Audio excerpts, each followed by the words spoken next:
Такие случаи перекрытия дорог в нашей стране – явление обычное. Одни перекрывают проезд по республиканским магистралям, защищая земляка-политика. Другие таким образом стараются привлечь внимание к нарушению своих прав. И те, и другие уверены, что это их конституционное право. И действительно, в Конституции Кыргызской Республики закреплено право граждан открыто выражать свое недовольство и защищать свои гражданские права. Но в Конституции также закреплено право на свободное перемещение граждан.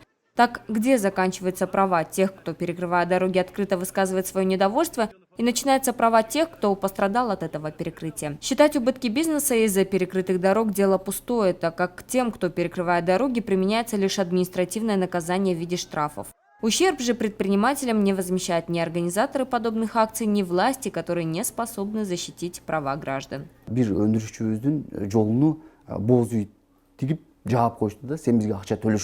Как-то нам с одним производителем перекрыли проезд. Поставили на дороге юрту и говорят: вы должны нам заплатить. Он тем, кто перекрыл дорогу, говорит: давайте я вам построю спортплощадку, помогу школе. А они: нет, есть фонд, и ты должен перечислить деньги прямиком туда. Так этот вопрос и не решился. И это происшествие было недалеко от столицы. А что творится в отдаленных районах?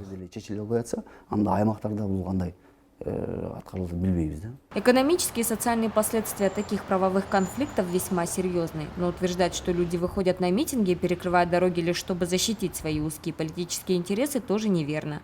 Исполнительный директор бизнес-ассоциации ДЖИА Руслан Акматбек говорит, дело в том, что госорганы своей бездеятельностью доводят людей до нарушения прав других.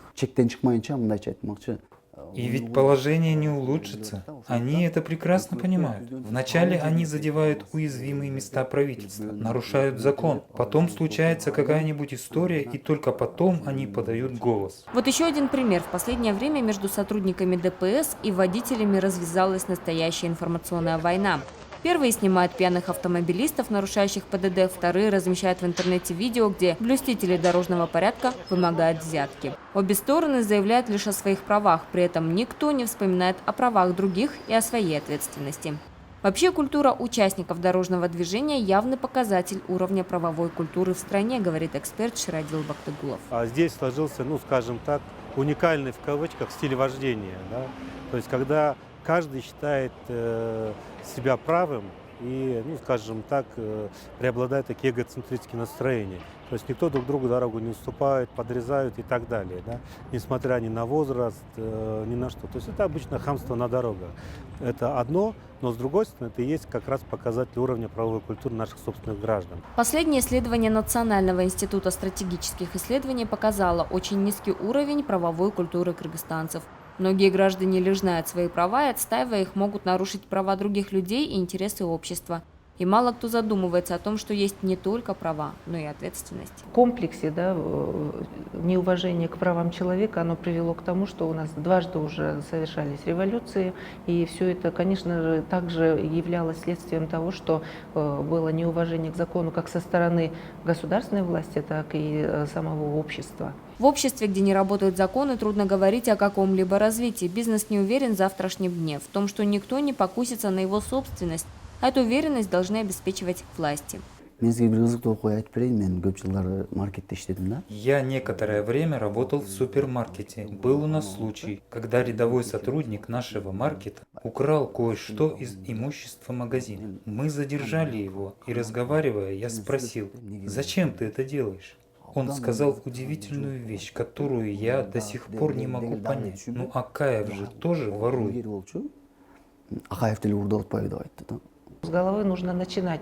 И с головы не только в виде власть придержащих должностных лиц, но и с головы внутри. То есть человек, он должен головой и сердцем осознавать, что закон, уважение к закону, это должно быть заложено с детства прям впитаться. Министерство юстиции совместно с ПРООН разработали стратегию по повышению правовой грамотности кыргызстанцев. В этом документе выбрали превентивный метод – не ужесточения наказания, а правового воспитания. Например, если француза спросить о правовой пропаганде, он будет просто в недоумении. Вот права информация, да, это ему понятно. А вот правовая культура, правовое самосознание и так далее, для них это непонятные категории. Так как, начиная с 3 лет, как только ну, скажем так, коренной француз попадает в систему дошкольного, школьного, постшкольного образования, там уже эта культура прививается, и он уже действует в рамках права. Да. Исключение составляют мигранты, да, приехавшие во Францию из других стран, то есть из тех стран, где такая система правового воспитания не заложена. Документ рассчитан до 2018 года. За основу взяли систему европейских стран, где детям практически с рождения прививают правовую культуру. Конечно, нельзя сказать, что западное общество сразу стало таким. Многие развитые страны прошли через правовой нигилизм, и не все законы в то время соблюдались. Были конфликтные случаи за неуважение интересов общества. В стратегии заложено, что детям с малых лет будут объяснять, что другие имеют такие же права.